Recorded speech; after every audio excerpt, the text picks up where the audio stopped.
আমরা বক্তব্য বেশি দেই, কাজ কম করি, আড়ম্বর করি বেশি, আয়োজন করি বেশি, কর্ম করি কম।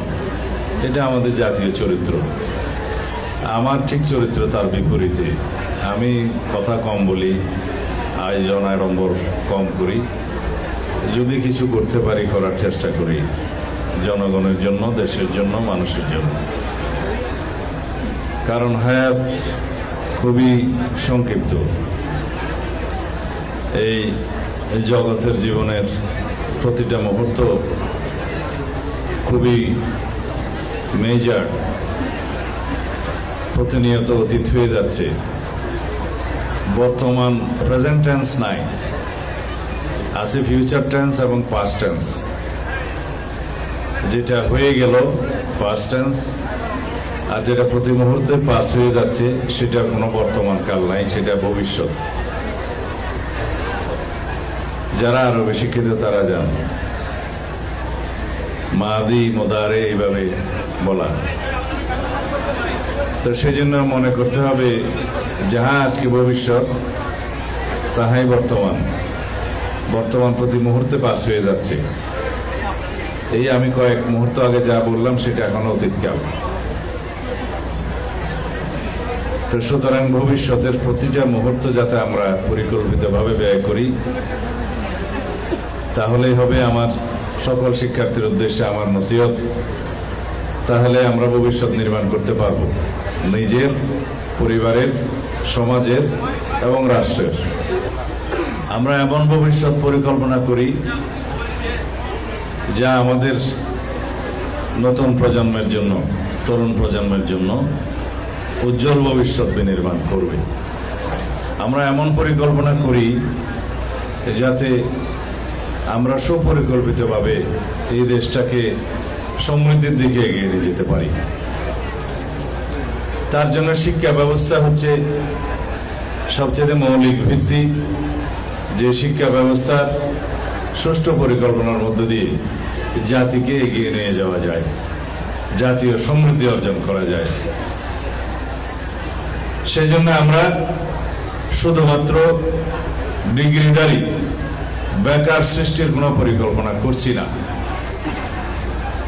বর্তমান সরকারের শিক্ষা পরিকল্পনা আমরা ঘোষণা করেছি, 31 দফার ভিত্তিতে ঘোষণা করেছি, এবং আমরা সামনে যে পরিকল্পনা করব তার যে কর্মসূচি সেটা আমরা জাতির সামনে উন্মুক্ত করেছি নির্বাচনের আগে এবং এখনো।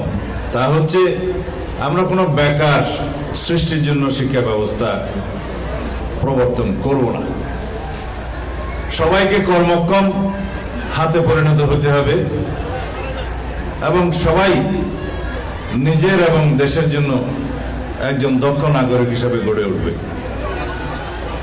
সেই জন্য আমরা প্রাথমিক স্তর থেকে শুরু করে উচ্চ মাধ্যমিক পর্যন্ত এই পর্যায়ের শিক্ষা ব্যবস্থায় আমরা বলেছি ভোকেশনাল ট্রেনিং সবাইকে নিতে হবে। যে কোনো একটা ট্রেডে যেটা সে পছন্দ করবে, কারিগরি শিক্ষা নিতে হবে।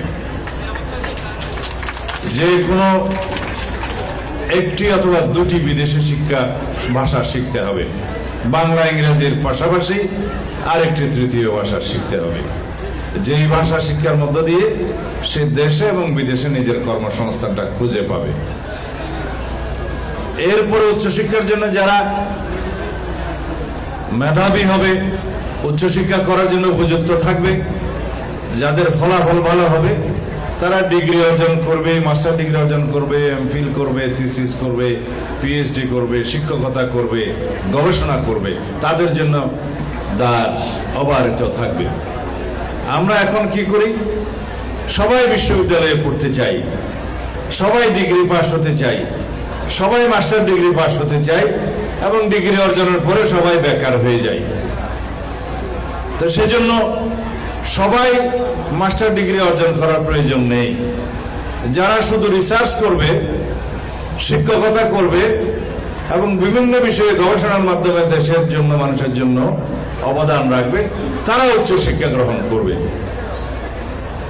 আর যারা মাধ্যমিক, উচ্চ মাধ্যমিক এবং তার উপর পর্যায় পর্যন্ত ডিগ্রি পর্যন্ত পড়াশোনা করে নিজের কর্মসংস্থান এবং দেশের জন্য নিজে একজন দক্ষ নাগরিক হিসেবে গড়ে উঠতে চায়, তাদের জন্য সেই শিক্ষা ব্যবস্থা আমরা প্রবর্তন করতে চাচ্ছি। সবাইকে প্রশিক্ষিত হাতে পরিণত হতে হবে। যদি আমরা 18 কোটি মানুষ 36 কোটি হাত যদি কর্মক্ষম হাতে পরিণত হই, তাহলে এই দেশের সমৃদ্ধি কেউ রুখে দিতে পারবে না। অর্থনৈতিক উন্নয়ন, নিজের উন্নয়ন, পরিবার এবং সমাজের সমৃদ্ধি নিজেই করতে পারবে এবং সমাজের জন্য বোঝা না হয়ে, লাইবিলিটি না হয়ে, পরিবারের, সমাজের এবং দেশের জন্য সম্পদ হিসাবে নিজেকে সৃষ্টি করতে পারবে, প্রতিষ্ঠা করতে পারবে। সেই রকম শিক্ষা ব্যবস্থার কথা আমরা ঘোষণা করেছি। আমরা সেটা এখন চালু করব ইনশাআল্লাহ।